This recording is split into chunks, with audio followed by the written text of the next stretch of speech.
ভারতের এক কোণে পাহাড়, কুয়াশা আর এক রহস্যময় নদীর মাঝে লুকিয়ে আছে এমন এক শহর যার নাম অনেকেই শোনাছে, কিন্তু খুব কম মানুষই সত্যি চিনেছে। শিলচর, একটি শহর যেখানে সকাল শুরু হয় নদীর শব্দে আর রাত শেষ হয় অসমাপ্ত গল্পে।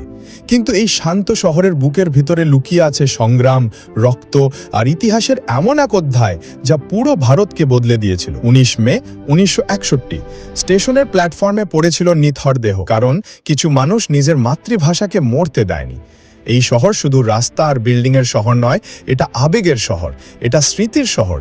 ভারতের সবচেয়ে আন্ডাররেটেড শহরগুলোর একটি, সবচেয়ে ইগনোর্ড, তবুও সবচেয়ে আলাই। এই শহরে হয়তো স্কাইস্ক্রেপার কম আছে, কিন্তু মানুষের হৃদয় অনেক বড়।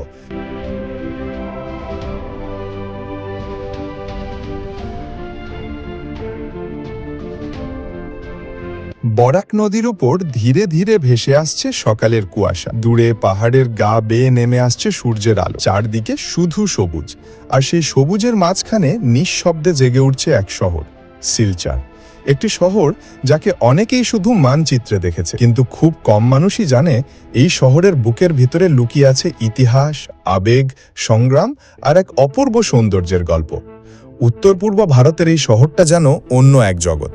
এখানে সময় একটু ধীরে চলে, মানুষ একটু বেশি অনুভব করে, আর জীবনটা একটু বেশি বাস্তব মনে হয়। শহরের বুক চিরে বয়ে চলেছে বরাক রিভার, যে নদী শুধু জল বহন করে না, বহন করে এই শহরের স্মৃতি, ইতিহাস আর জীবনের ছন্দ। বর্ষাকালে যখন আকাশ কালো মেঘে ঢেকে যায়, তখন শিলচর যেন এক জীবন্ত সিনেমার দৃশ্যে পরিণত হয়।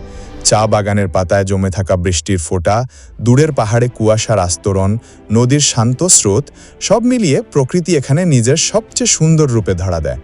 কিন্তু শিলচরের গল্প শুধু প্রকৃতির গল্প নয়, এটি আত্মত্যাগের গল্প, একটি ভাষার জন্য লড়াই করার গল্প। 1961 সাল অসমীয়া ভাষাকে একমাত্র সরকারি ভাষা করার সিদ্ধান্তে উত্তাল হয়ে ওঠে শিলচর, কারণ এখানকার মানুষের ভাষা ছিল বাংলা। মানুষ রাস্তায় নামে, প্রতিবাদ শুরু হয়। তারপর আসে সেই দিন, 19 মে 1961। স্টেশনের প্ল্যাটফর্মে দাঁড়িয়ে থাকা সাধারণ মানুষদের উপর চলে গুলি। এক মুহূর্তে রক্তে লাল হয়ে ওঠে মাটি। 11 জন ভাষা শহীদ প্রাণ দেন নিজের মাতৃভাষার জন্য। আজও বরাক ভ্যালি ল্যাঙ্গুয়েজ মুভমেন্ট শিলচরের মানুষের হৃদয়ে এক অমর ইতিহাস হয়ে বেঁচে আছে। এই শহরের বাতাসেও যেন সেই আত্মত্যাগের স্মৃতি মিশে আছে।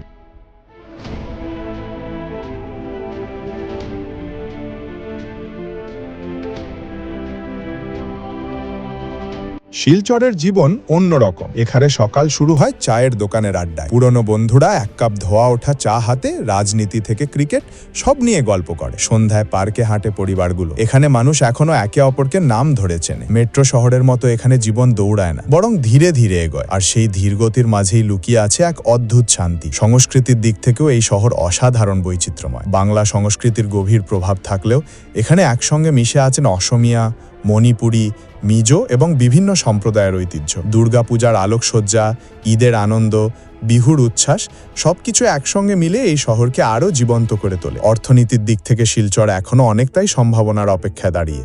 চা শিল্প এখানকার অন্যতম প্রধান ভিত্তি। ভোরের আলো ফোটার আগেই শ্রমিকরা চলে যায় চা বাগানে। সবুজ পাতার সেই অন্তহীন শাড়ি শুধু সৌন্দর্য নয়, এটি হাজার হাজার মানুষের জীবিকার গল্প। কিন্তু বড় শিল্প নেই, কর্মসংস্থান সীমিত। অনেক তরুণ তরুণীকে নিজের শহর ছেড়ে দূরে যেতে হয় স্বপ্নের খোঁজে। তবুও আশার আলো নিভে যায়নি, কারণ এই শহরের সম্ভাবনা বিশাল। ঠিকভাবে পরিকল্পনা করা গেলে একদিন এই শহরই হয়ে উঠতে পারে উত্তর পূর্ব ভারতের অন্যতম গুরুত্বপূর্ণ ইকোনমিক হাব। যোগাযোগ ব্যবস্থার দিক থেকেও শিলচরের গুরুত্ব অনেক। শিলচর রেলওয়ে স্টেশন এই অঞ্চলের প্রধান রেল সংযোগ, আর আকাশপথে রয়েছে শিলচর এয়ারপোর্ট, যাকে অনেকেই এখনও কুম্ভীর গ্রাম বিমানবন্দর নামে চেনে। পর্যটনের দিক থেকেও শিলচর এখনও অনেকটাই আনএক্সপ্লোর্ড প্যারাডাইস। খাসপুর রুইন্স, প্রাচীন ডিমাসা রাজ্যের নীরব ধ্বংসাবশেষ। এখানে দাঁড়ালে মনে হয় ইতিহাস যেন এখনও দেয়ালের গায়ে শ্বাস নিচ্ছে। গান্ধী পার্ক, শহরের কোলাহলের মাঝখানে একটু শান্তির জায়গা। ডলু লেক, যেখানে সূর্যাস্তের সময় আকাশ আর জলের রং এক হয়ে যায়। এই শহরটা যেন এক অসম্পূর্ণ কিন্তু সুন্দর কবিতা, যেখানে সবকিছু হয়তো পারফেক্ট নয়, কিন্তু সবকিছুই বাস্তব। শিলচর হয়তো ভারতের সবচেয়ে বড় শহর নয়, হয়তো সবচেয়ে উন্নত শহরও নয়, কিন্তু এই শহরের একটা আত্মা আছে, একটা অনুভূতি আছে। যদি কখনো কোলাহল থেকে দূরে যেতে ইচ্ছে করে, যদি কখনো নিজের সঙ্গে একটু সময় কাটাতে মন চায়, যদি কখনো প্রকৃতির কাছে ফিরে যেতে চান, তাহলে একবার চলে আসুন শিলচরে। কারণ কিছু শহর শুধু দেখা যায় না, অনুভব করতে হয়।